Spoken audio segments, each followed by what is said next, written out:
Ladies and gentlemen, welcome back to Very Biased Opinions. I am Tom, that is Ian, and this is Champions League quarterfinals? Strong starts, Thomas. Last 16, we're calling it. Last 16 first round. Da, da, da, da. And before any of you run away thinking we're not actually going to talk about football, I'm bringing us straight into the game. It's Barcelona versus Paris Saint-Germain. What a great tie to start us with, Thomas, with Barca versus Paris Saint-Germain. Obviously, two clubs which don't need a lot to talk about, so let's jump on to the next match. No, sorry. Barcelona not as strong as they have been, but they have improved as the season's gone on. They did finish second in their group, pretty much neck and neck with Juve. They just lost out on the head-to-head record. Ronald Koeman is slowly getting there. Slowly. One of the oddest choices ever for Barcelona manager. I still stand by that. Sometimes he plays 4-3-3. Sometimes it's 4-2-3-1. But they sit third in La Liga. And at the moment, they still do sit quite far back from Atletico Madrid. So it's not like the Barcelona side that we used to know. But they still rely on Messi to bail them out on the majority of games. They're on a 6-game winning run, and every time I read a match report, it seems to be Barca play crap, and Messi kind of dug them out of a hole. Frankie de Jong and Busquets, and they kind of try and make a bit of a shield and keep everything tight at the back, in front of the back four. And then they have this front three of greasy man, Griezmann, Fati, and obviously then you've got people like Coutinho and Messi that provide all the attacking quality. I have a funny feeling that Barca are they could go all the way to the final in this one. I don't know why. It's one of those seasons where they're not fancied and they're not as good.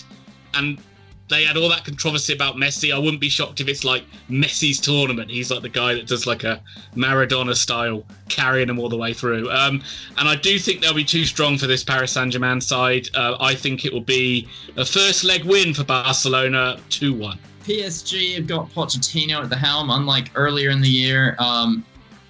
Not top of the league. They're 3 points behind Lille right now, but admittedly, they're only 3 points behind Lille. So they're pretty much top of the league when they decide to be top of the league again. They scored 55 goals this season. They've only conceded 14. They still have Mbappe. He's got 16 goals this year. Neymar's back fit. I actually heard, just to interrupt, Neymar is not going to be fit. Well, I don't know what to say then, Ian. Right, outside of that, the team is absolutely insane. They still got Di Maria and everyone else. They play a 4-3-3. The real questions about PSG is their ability to hold a lead, especially in games. Like in the Champions League, yeah, they made the final last year, but every year before that, they seem to tragically fail no matter how great a lead. And it was Barcelona, I believe, that came back from, wasn't it like a 5-0 drubbing or something ridiculous? And won away from home or at home. Yeah, so even last year in that sort of one-game knockout tournament that it was, like they very nearly went out to Atalanta. Yeah. It was just like a last-minute kind of like smash and grab, if you like. 2 goals in the final 5 minutes. By bloody ex-Stoke striker, wasn't it? Oh yeah, it was old Choupo-Moting. Yeah, there we go. Yeah. But I think I'm going to have to back Barca in this as well. I could definitely see Barca winning the Champions League as well. Like you could see it. I'm really interested to see how Poch does with PSG though. How he makes them, what sort of a side he makes them. Yeah. But good comeback. I don't have anything to say. I don't trust PSG. I never trust PSG. I think I spent all of last season tipping them to lose because I don't trust them defensively. Pochettino's every side he's ever had has a tragic streak in it somewhere where they fail at the last minute. Think Battle of the Bridge. Think Champions League final against Liverpool where his team didn't even turn up to play. Just 11 random men that he found in a park that he dressed up in tops and had to play football for a match. So Barcelona to win this. Harry Kane in a wheelchair. Harry, get out of the wheelchair.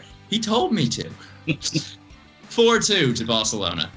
Wow, in the first leg. He's got goals. Racing Bull and Leipzig versus Liverpool. They were second in Man United's group, Ian. They're second in the Bundesliga. They are trailing Bayern by 7 points, but who doesn't trail Bayern? It's never really a competition. they win too much. They're too great. We'll get to them later, though. Maybe next week. Who knows? Yeah. Really odd formation, really fluid. Nagelsmann loves playing this, like, we're going to run out in a weird formation, and then it's going to change 7 different times. Am I going to Christmas tree it? Am I going to get, like, wing-backs and wingers and 2 strikers? Who knows? Who knows what I'm going to do to you? But I am going to confuse the living shit out of you. So they play a 3-4-2-1. I love your note on this, Ian, that they play like an organized version of Leeds United. Yeah. Organized anarchy. Better in defence, but they got that kind of fluidity going forward that reminds me of Leeds. Yeah. Oh, when they're in full flight, it is genuinely mildly terrifying. And because none of their players are big name, you just don't think they're gonna do it. And yet, for years now, they've been blitzkrieging sides, and it's all based on, is what we talk about. Upamecano, Halstenberg, and Orban, and then Campbell up front. Campbell. I mean, literally, does anybody want this guy in the world? No. And yet he leads the line for the second best team in Germany and one of the best sides in Europe. But they lack a central goal scorer, and this could be the reason they're unlikely to really win anything big. They don't have that. I don't think they have a great attacking player anywhere on the pitch, and I think that's kind of where they fall short. They don't have a Harry Kane or anyone. Well, just kind of they sold him, didn't they? That's the thing. Like last season they had their 20 goal a season man. This season they don't. Yeah. And I mean, they lost 5-0 to Man United. They've lost 3-2 to Mainz. They love a weird result. But they are coming up against ex-champions Liverpool? Yes. Ex-world champions and ex-European champions Liverpool. And it's a Liverpool side that have been licking their wounds. It's all been going against Klopp. He's not been having a good time of it, as we all know. They got so many problems at the back. They've just had a disastrous run of injuries to their 3 main centre-backs, and none of them are going to be back till the end of the season, and they haven't really replaced them with anybody of any substance. You know, people coming in from Preston North End and people coming in from Schalke are not going to scare these RB Leipzig players one bit. The flaws have started to come in some of their players as well, namely Trent Alexander-Arnold. He's been exposed defensively a lot this season. He's been wonderful going forward, but you've seen him like not be as strong as of a defender as what we might have thought he was. And then obviously when you're in a bad run, weirdly silly mistakes happen, like inexplicable mistakes. Like Alisson's been brilliant since he's been at Liverpool, and all of a sudden 2 random mistakes happen, passing out from the back. But they are still a fantastic side but they just don't seem to play with the energy and the pace that they did a few years ago. It's just like they were almost like, it was almost like terrifying to play against Liverpool, just like the power and speed they would like hit you with. But that's gone down a notch, and it's like the whole intensity of that club just needs to be lifted again. I feel like the I don't mean this in a negative way to the players, but the joy seems to have left that club. Like, even when they win, even when they score, it's more just like, yeah, cool, right, I've done it. Let's all have a quick hug and get back to the center line. Like, Mo Salah doesn't look especially happy. Sadio Mane doesn't look happy. Firmino is having real goal ruts this season as well, like where he isn't scoring for 10 games and he's injured, and you're just like, it feels like Klopp's big challenge now. And I know this is getting on topic though, is to filter a bit of the squad in and out now. Probably right, but I think in this one, they still do have those front 3 players that you talked about, who are world class players, and I think they're still gonna. I think they're gonna have enough to beat this Leipzig side over 2 legs. I'll go first again. I think that. What did you give a score? For what? Well, give a score. What was your score for this one? Oh no, you go ahead. You're definitely not gonna have my score. I think that. I think this first leg will probably be a draw. I think it's going to be. I'm going to go for a 1-1 draw in the first leg. Ian, you beautiful, beautiful teddy bear of a fool. You're wrong. RB Leipzig 5, Liverpool 2. What is this? What are these predictions? What are they? They're gold, is what they are. Wow. Porto versus Juventus. Porto, Thomas. Again, you talk about PSG and how like the same questions come up against PSG about whether they get tested and like, you know, the quality of the league when they come up against real quality opposition. Are they going to be good enough? The same thing you have to say against Portuguese sides. usually technically very good, technically excellent. They have a lot of skillful, creative players, play a very good possession game. But are they good enough when they come up against the best? They came second in their group, right behind Man City. You're going to hate this side because they play 4-4-2. So straight away you're not going to like them. But again, technically they are a very excellent side that likes to possess the ball.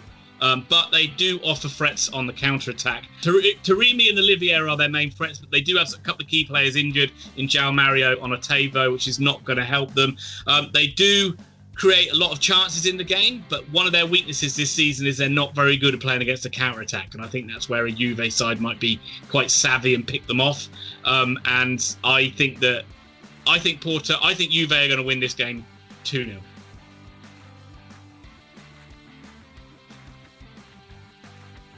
Yeah, Juventus, they won their group. Barca came second. Juve lost their first game to Barca, and everyone wrote them out. And then they came back and beat Barca resoundingly and ended up winning head-to-head with more goals. And generally have looked quite like Juventus in the Champions League. They're third in the Serie A. They had a terrible start. Pirlo as a coach was really questionable at the beginning.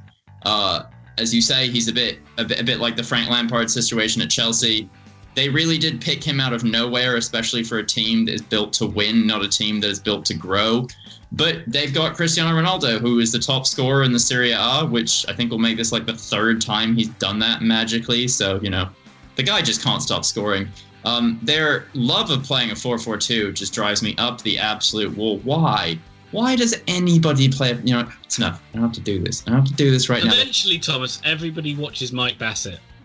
And you realise that is the true formation. 3-0 Yeah. But it's going to be the Ronaldo show. We know that. We know especially as well, and we've seen it with Juventus, that when they're losing in the Champions League, Ronaldo turns into Figo and just literally demands the ball and then runs with it. Doesn't matter how old he is, how bad his hips are. He will just take the ball and be like, right, if we win this, it's on me. If we lose this, it's on you. I think they'll win this. What was your score, Ian? I think Juve win 2-0. Taking it from me. Italian sides don't concede many, but let's go 3-1 to the old lady. Wow, you're going for a lot of goals in these first legs, Thomas. Have you not watched European football before? The tight tactical battle that happens in the first leg. Game of chess. Sevilla versus Borussia Dortmund. Ian, I'm mad at you for even saying that name. We both know I do not talk about this team, and I will not be referring to them by name at all, especially if they survive in this tournament, which they're not allowed to, because it's the most boring side on earth outside of Newcastle. So, let's talk about Dortmund from Borussia. They came second in a really tight group. Bundesliga campaign has honestly been an absolute joke. They've already sacked Hansi Flick. Edin Terzic is now the manager, but they're sixth in the league. They're falling apart. They can't win games. Like, they keep losing. Who is he? Who is Who is this guy? He's Edin Terzic. But who is he? He's Edin Terzic. Who the hell are you? I don't know. I'm highly reputed internet star. Yeah, I've actually got no idea. They don't look like they know what they're doing. I'm trying to find a way to phrase this. I'm not blaming the players, but they all look like there's not been a game plan. I don't think Hansi Flick was a good appointment when they made him. He made huge changes to a team. Dortmund did it with the idea that he would get them to the next level. They categorically failed to get to the next level, and then they left him in charge for this one. And his treatment of Jadon Sancho for the last year and a half or whatever was weird at the best of times. I don't know. Sancho's having the worst year of his career, I think. I know he's only like 21, but he's actually playing pretty well. Despite that, he's not scored a lot of goals, but performances have been pretty consistent. I thought he was pretty bad at the beginning of the season, though, wasn't he? He was. Yeah, but I think there's still been quite a bit of time since like Flick's gone. Yeah. So I think like it's kind of recent times he's done pretty well. Yeah, I'm perfectly happy with that, but. They have Erling Haaland, who I believe is known as the Champions League Messiah.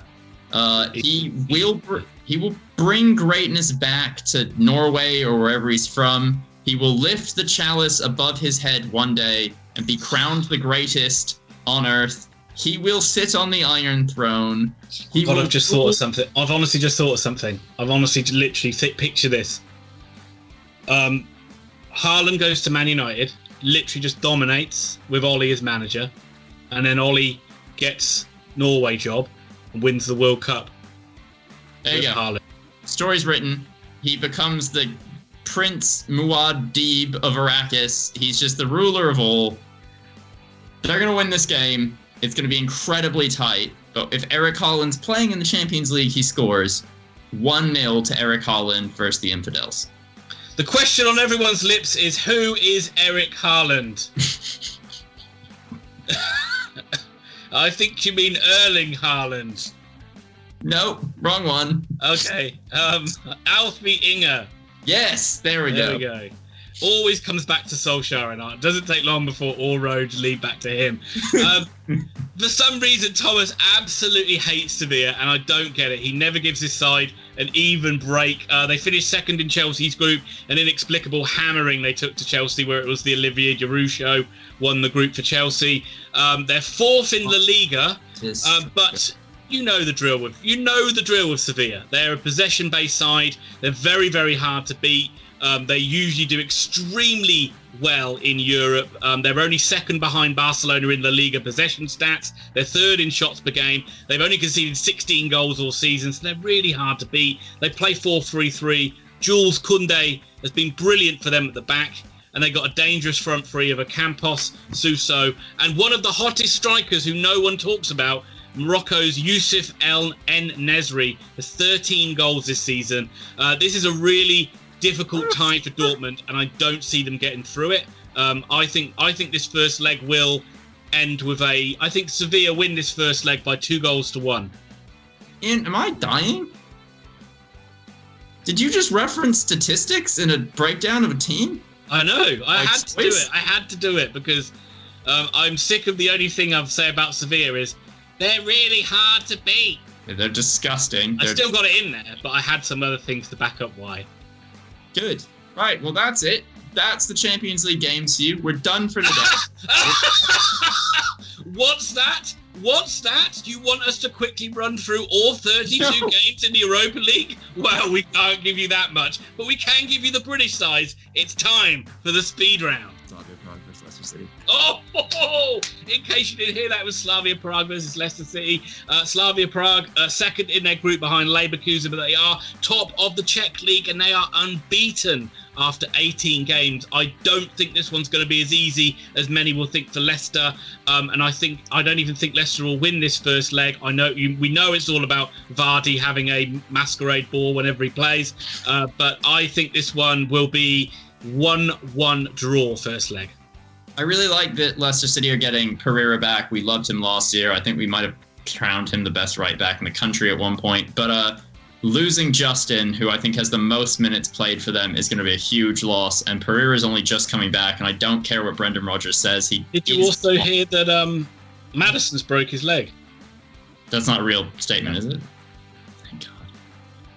My England hopes. Did you hear that Harvey Barnes has broken his back? Get out! No one likes you. I was trying to actually talk you know, back to the Europa League of Speed. 1-1. Who are this side? RB Pellets WAC, known as Wolfsberger, second in their group. They're sixth in the Austrian league. Jose literally rigged this draw to get one of the easiest draws he could possibly get. And I don't really have much to say about this one other than Spurs will win this first leg 2-0. Do they sell pellets? Like, is this a company? Is this their business? And they're just like, oh, we'll form a football team, and it worked out. You need a side business, don't you? The Austrian league's not that profitable. Football is just our side hustle. In reality, we sell fertilizer in pellet form. Yeah, no, Spurs are going to win this. I'm sure they'll find some way to make it look way tenser than it should be. I'm sure Dele Alli will play and refuse to kick a ball in the right direction. 2-0 to Spurs? Yeah, easy peasy. Well, Royal Antwerp were actually in Spurs' group and they finished second behind them, but they did cause a mighty shock by beating the Lily Whites 1-0 in Antwerp. They are not going to be pushovers. They're having a bit of a banner time of it as a football club. They're second in the Belgian league at the moment. But Rangers have also done really well in Europe. They've surprised a lot of people. They came top of their group with Benfica in it. They've been absolutely smashing it in the Scottish league. And, they've got quality players like ex-Oxford United's Kemar Roof, who is undoubtedly going to lead them to victory in this one. But I think this first leg is going to be a draw. I'm going to be boring again and go 1-1. Can we really quickly talk about the fact that Steven Gerrard just came out and said that refs shouldn't exist in football matches and there's no point in them being there? Steven Gerrard just came out. And there we have it, folks. 2-1 to Rangers. Benfica versus Arsenal. Jose Mourinho gets the easiest draw ever and is all stacked against Arsenal. What is this all about? Is it an absolute conspiracy to stop the greatest side in world football from progressing in this tournament? A really difficult draw for Arsenal, but I do think that Benfica are a bit like a Man United. They're good by they're like living off their old past glories. They're a big name, but not a great club anymore. A bit like Man United. They finished second in the group behind Rangers. They're third in the Portuguese league. Third in the Portuguese league relates to about where Arsenal are in the Prem, and Arsenal will win this. They'll go through. They'll win 3-1 in the first leg. I love that a big team in Portugal being third in the league is equal to being mid-table in the Premier League. Because there's nothing below third place. And it's Sporting, Porto, and Benfica. Anything else is... Pretty much. It exists. Arsenal are garbage. Benfica to win 2-0. Get the laugh track out, folks. They failed in the Champions League. They're Thursday night's football, but it is the main event. Real Sociedad versus Man United. Over to you, resident expert and Manchester United fan, for your thoughts on Thursday Night Lights. I just want to know what you think of my ASMR titles to teams. I'm actually being, well, I don't want to say very aroused, so slightly aroused. So Man United are playing in the Europa Cup because Ole Gunnar Solskjaer is not a good enough manager to be there. But let's get past that and move on to the fact that Real Sociedad might be the best team we've talked about in this. They are a fantastic footballing side, even without Odegaard. 6th in La Liga right now, came 2nd in their group behind Napoli. Januzaj is playing there. Ex-Man United Januzaj, and I'm worried about this match for Man United.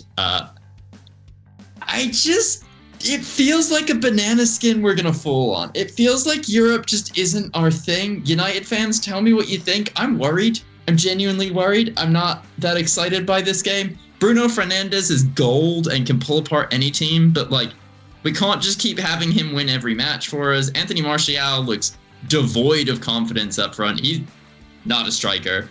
And we only play Cavani every 4 games for some reason. So, this is a frustrated Man United fan who's just realized it looks like you have bunny ears behind your head on the video. Why it's taken me so long to realize that is beyond me.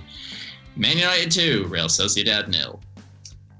I think Sociedad were top of the Liga at one point in the season, don't they? But I think they've tailed off a little bit. They've not been as good. But when I watch Bruno Fernandes, I always think he reminds me of a poor man's Adnan Januzaj. And beware of that man Januzaj, Thomas. The wounded animal comes back. But jokes aside, I do agree that this could be a tricky one for Man United. But I think they'll come through it. I think they'll win this one as well. I think it'll be 2-0 Man United in this first leg.